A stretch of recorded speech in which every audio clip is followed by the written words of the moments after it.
رحیم post number 21 سجدے کی دعائیں۔ اس میں حدیث آتی ہے صحیح مسلم شریف میں 18414۔ اس حدیث سے استدلال کیا گیا سبحان ربی الاعلیٰ، میرا بلند پروردگار ہر عیب سے پاک ہے۔ تو جو بھائی جن کا دھیان نہیں رہتا نماز میں، وہ ان ترجمے کو یاد کریں جب وہ سجدے میں پڑھتے ہیں، اور رکوع کے بھی ہم نے جو پہلے بھیجا اس کو یاد کریں، تو وہ اس کا اور ان کو سمجھ آئے گی ہم نماز میں کیا پڑھ رہے ہیں، کیا بول رہے ہیں، اور ان کا دھیان بھی نہیں بٹے گا، خوشی خضوع بھی اس کے اندر آئے گا۔ تو سبحان ربی اللہ، میرا بلند پروردگار ہر عیب سے پاک ہے۔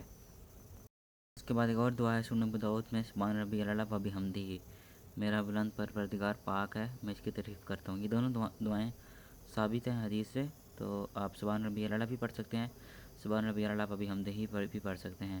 ان کے ترجمے بھی آپ کو پتہ ہیں، آپ ان کو یاد کر لیں، اور جب آپ پڑھ رہے ہوں نماز میں سجدے میں تو ان کو ذہن میں لائیں، پھر آپ کا دھیان کبھی بھی نہیں بٹے گا اور آپ کو پتہ لگے گا کہ آپ نماز میں کیا پڑھ رہے ہیں۔ اس کے بعد ایک اور حدیث آتی ہے صحیح مسلم میں 1074، اس میں رسول اللہ صلی اللہ علیہ وسلم نے سجدے میں قرآن پڑھنے سے منع فرمایا، چنانچہ تم رکوع میں اپنے رب کی عظمت بیان کرو اور خوب دعا مانگو۔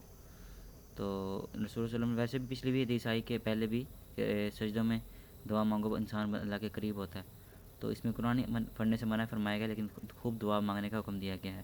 السلام علیکم۔